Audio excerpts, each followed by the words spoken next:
Est-ce que tu as l'impression d'être trop petite face aux autres? Est-ce que tu as déjà cette impression que les autres sont plus durs avec toi et qu'ils ne respectent pas tes limites? Eh bien, aujourd'hui, on va voir 6 choses à faire pour que les autres te respectent enfin.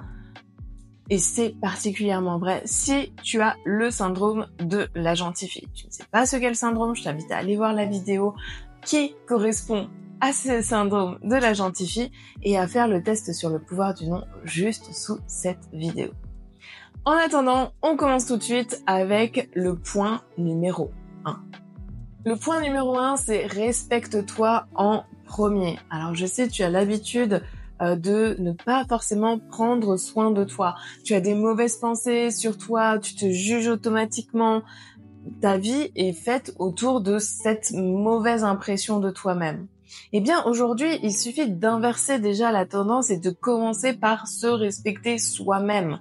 Le respect de soi va faire en sorte que tu te sentes mieux avec toi, que tu t'aimes plus en fait. Et plus tu t'aimes plus, et plus tu prends de la valeur. Et à ce moment-là, les autres ne peuvent pas être aussi contre toi.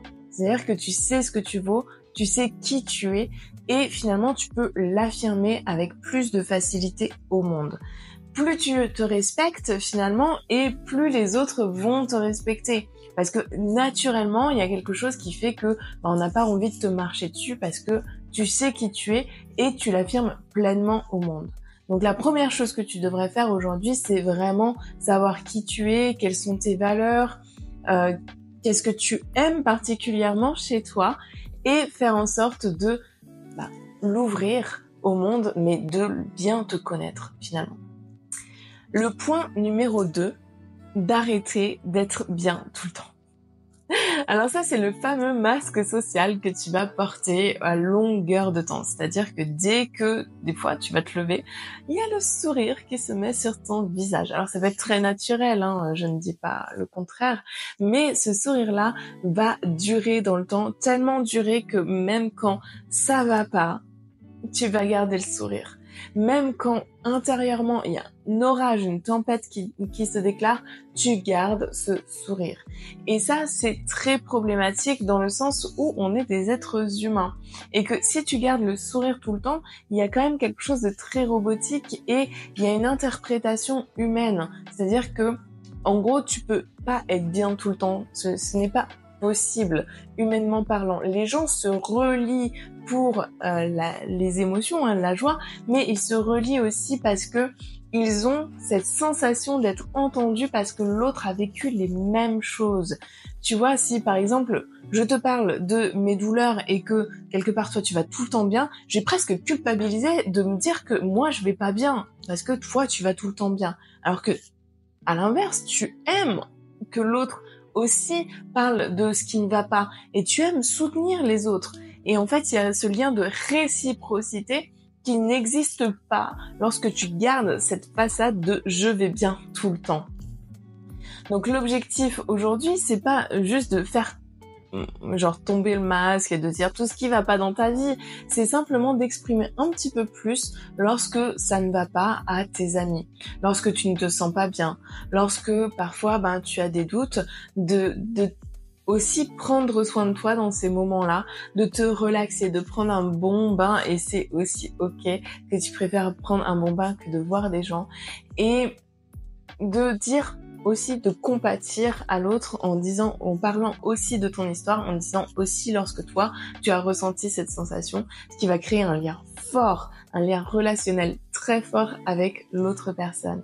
Et ça, c'est ce que je te souhaite aussi parce que ça marque une forme de respect pour l'autre et ça approfondit vraiment la sensation, la relation que tu as avec l'autre.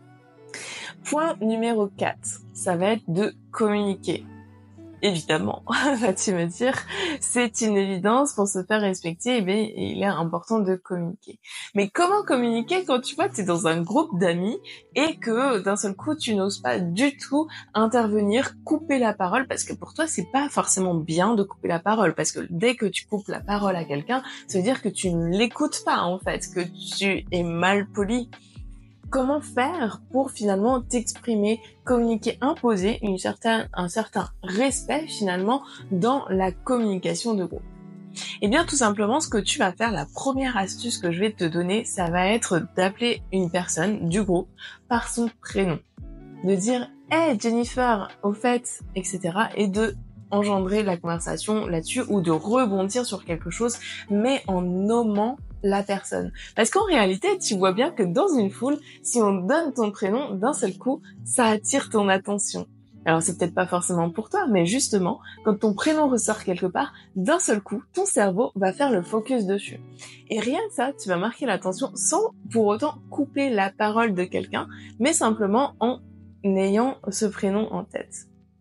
Autre super astuce que je te propose, ça va être justement la gestuelle, les mains. Tu vois, je parle beaucoup avec mes mains, mais c'est vrai que la gestuelle est super importante parce que le cerveau observe finalement ce qui se passe et du coup, lorsque tu gesticules, en vrai, lorsque tu parles avec tes mains, eh bien, il va y avoir cette attention qui va venir à tes côtés. Donc, si tu restes les bras croisés, ça ferme la conversation.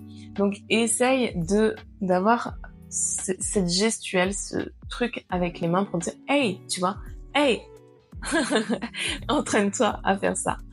La troisième chose, ça va être de regarder la personne dans les yeux. Ça impose un respect normal et en plus de ça, c'est la profondeur dans le regard. C'est-à-dire que plus tu regardes quelqu'un dans les yeux, et finalement, plus il y a ce truc, c'est comme si tu touchais l'âme de la personne d'un seul coup, tu arrives vraiment en connexion avec elle. Alors ça peut être très difficile, et surtout pour des personnes qui se disent plutôt timides ou trop gentilles, et qui vont avoir tendance à baisser le regard, à avoir peur d'affronter le regard des autres.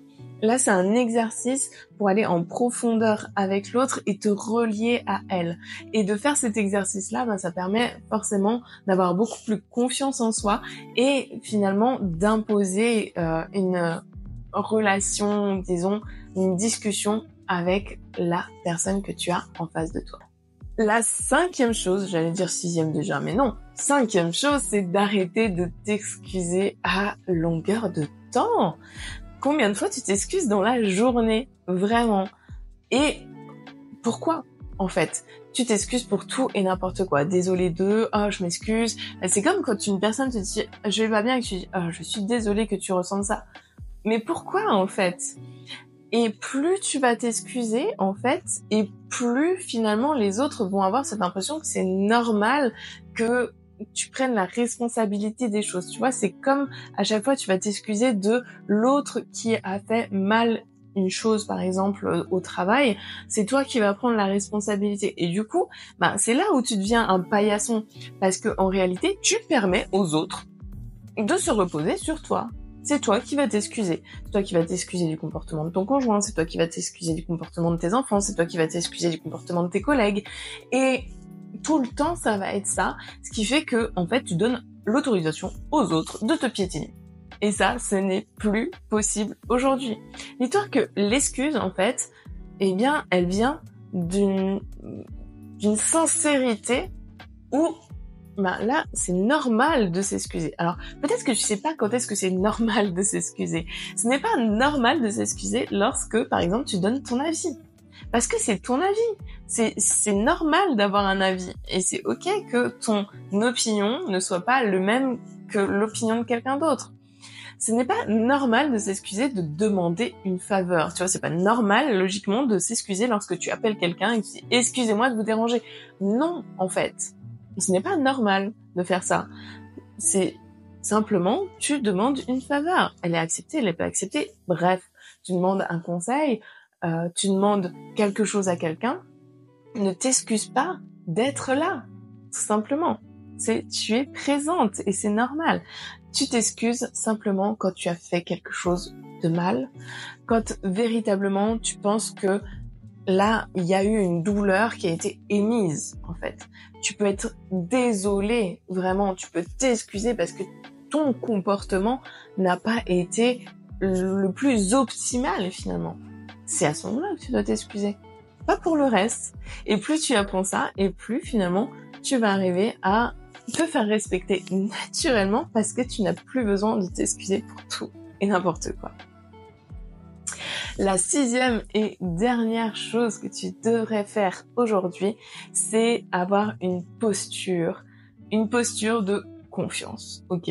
C'est un peu la posture, je sais pas si tu connais, mais la posture du super-héros. Plus tu te sens positionnée, bien, confiante, dans la femme confiante en fait, et plus les autres vont avoir tendance à te voir comme telle. En fait, tu le vois, c'est-à-dire vraiment physiquement, chez une personne, observe autour de toi les personnes qui gravitent, même les personnes dans la rue, tu vas voir qu'une personne qui a confiance en elle, ça se voit à sa posture. Elle marche, elle avance, tout se passe bien pour elle, et tu sens que même si quelqu'un la bouscule dans la rue, voilà, elle a une posture qui fait qu'elle va même pas être ébranlée par ça. Et c'est ça que je veux que tu fasses. C'est-à-dire que le plus souvent possible, dans la rue, dès que tu veux parler à quelqu'un, hop, enfile ta posture de superwoman, de fille qui a confiance en elle. On redresse les épaules, on se sent droite, on se sent forte et puissante. Et là, d'un seul coup, ça impose un respect naturel. Tu verras que même dans la vie en général, c'est-à-dire que même chez les animaux, tu le vois à leur posture. Entre eux, ils dialoguent. Un animal qui a peur, qui est soumis en fait, va se mettre en posture basse. Il va se rétracter et même chez les chiens, par exemple, ils vont se mettre sur le dos pour dire « c'est bon, fais de moi ce que tu veux ». C'est un peu la même chose aujourd'hui, tu regarderas dans ton comportement, mais on va baisser la tête, la rentrer dans les épaules et avoir ce comportement-là de voilà, soumission. Eh bien, il suffit d'inverser les rôles aujourd'hui et de simplement ouvrir tes épaules encore une fois et dialoguer. Et j'espère d'ailleurs que tu vas faire ces 6 exercices-là, que tu vas pouvoir d'ailleurs te faire respecter ou commencer à te faire respecter. Et si tu veux aller plus loin, sache qu'il y a des ateliers que j'ai préparés. Donc, clique sous cette vidéo, participe aux ateliers et va encore plus loin pour guérir de ton syndrome de la gentille fille, pour te libérer de tout ça et faire en sorte que tu deviennes une femme affirmée sans être forcément autoritaire, parce que tu n'as pas besoin de ça, tu es foncièrement gentil et tu peux être gentil, affirmé et donner ton avis avec simplicité. Je te souhaite une très belle journée et je te dis à très vite pour une nouvelle vidéo.